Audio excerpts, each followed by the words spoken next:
Hello and welcome back to Bigfoot Lake. Tonight's story will begin shortly. I felt it necessary to take just a moment for a listener advisory warning. Tonight's story goes into graphic details of traumatic events that happened to a group of young people.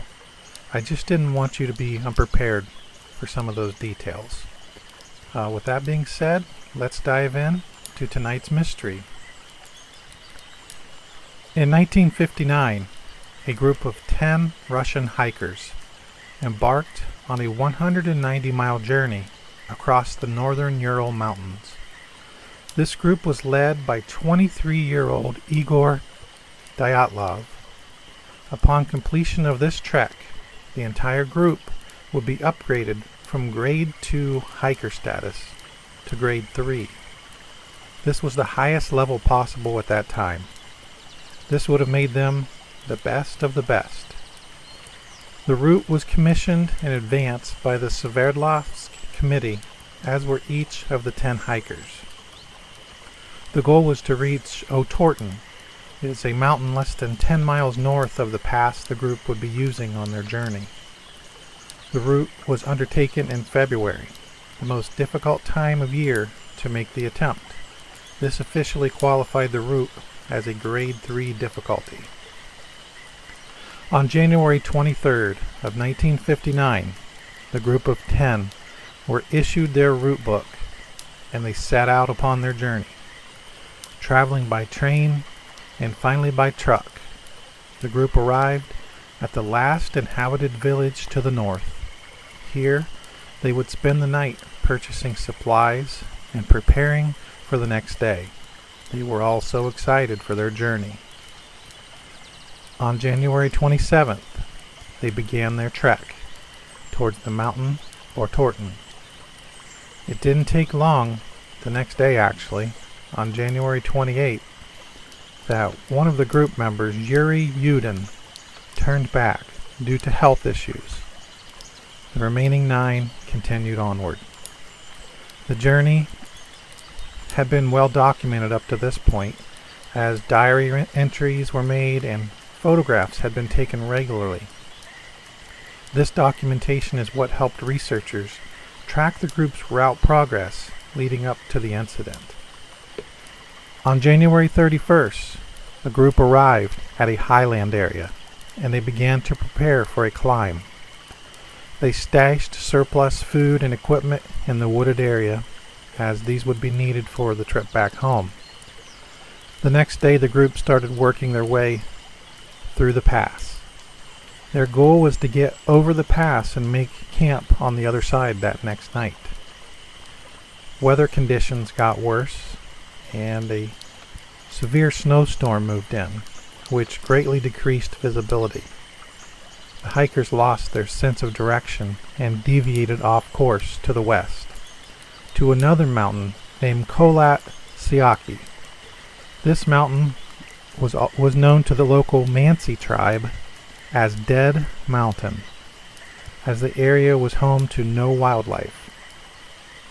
When they realized their mistake, the group decided to set up camp on the mountain slope, rather than move downhill about a mile to a forested area that would have offered some shelter from the weather. Perhaps Igor Dyatlov, who was leading, didn't want to lose the altitude they had gained, or perhaps they considered it maybe a good practice to camp on the open slope. These questions have never truly been answered. Regardless, they set up camp exposed to the weather, exposed to the frigid temperatures, on the side of Dead Mountain. What happened that night has been the subject of mystery for decades. What was later found by rescue parties revealed a tragedy beyond words. 9 young lives were lost, and the evidence left behind is absolutely horrific. Before the group had even begun their journey, Igor Dyatlov had agreed to send a telegram as soon as the group returned to their starting point. This was expected to happen no later than February 12th. I'm sure the family was eagerly awaiting that telegram. There was no immediate panic when the 12th came and went. Delays were commonplace with these types of trips and expeditions into the mountains. But that telegram, it never came. On February 20th, family members demanded that a rescue operation begin. The committee who organized the hike organized a group of volunteers and set out. They were soon joined by the Army and police forces. Planes and helicopters were ordered to join the operation. On September 26th, the rescue parties located the group's tent. It was abandoned and badly damaged. The campsite baffled the searchers. Mikhail Sheridan, the student who actually located the tent, described it as being half torn down and covered with snow. It was empty, and all of the group's belongings, including their shoes, had been left behind. What would drive someone out of their tent into a frigid snowstorm without their shoes? Another huge piece of the mystery is this. Investigators stated that the tent had been cut open from the inside. Why did they feel that they had to cut their way out? What were they experiencing that night?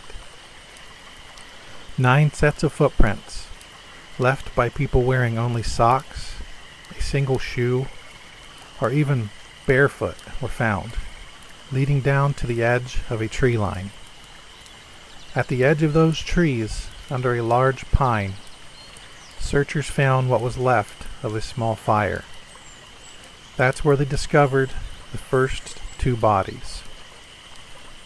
Yuri Doroshenko and Yuri Krivonishenko. They were both shoeless and dressed only in underwear. There was evidence that one of them had tried climbing the pine tree as broken branches were found 15 feet up. Perhaps they were looking for the camp. On the path between that pine and the camp, 3 more bodies were found. Igor Dyatlov, who led the expedition, Zeneda Kolmogorova, and Rustam Slobodin. It appeared that they were attempting to make it back to the tent. Finding the remaining 4 hikers took more than 2 months. They were finally located on May 4th, buried under 13 feet of snow in a ravine, nearly 250 feet further into the woodline past that pine tree. 3 of those 4 were better dressed than all of the others. There were signs that some clothing had been removed from those who had already died and used by the others to keep warm. Lyudmila Dubanina was wearing Yuri Krivonishenko's burned, torn pants, and her left foot and leg were wrapped in a torn jacket. All 9 members of the group had finally been found. Now, the mystery truly begins, as the investigators, including medical examiners, began the work of determining what actually happened. The examinations of the first 5 hikers found revealed no major injuries, and that they had all died of hypothermia. But the examination of the remaining 4 hikers changed things. 3 of the hikers had sustained fatal injuries. Nicholas Thibault Brignolel had major skull damage. Lyudmila Dubanina and Semyon Zolotaryov both had major chest fractures. The force required to cause such significant damage was comparable to a high-speed car crash. Even stranger, with these deep injuries internal, the bodies had no external wounds associated with the bone fractures. It was as if they had been subjected to a very high level of pressure. What could cause such significant internal injuries, yet leave no external trauma? The evidence gets even darker. And this is listener discretion advised. Dubinina was missing her tongue, her eyes, facial tissue including parts of her lips, and a fragment of her skull bone. Zolotaryov had his eyeballs missing. And Alexander Kolevatov was missing his eyebrows. Natural predators were suspected for the soft tissue damage, but keep in mind, they were buried under 13 feet of snow. Journalists reporting on those early investigations consistently reported the following.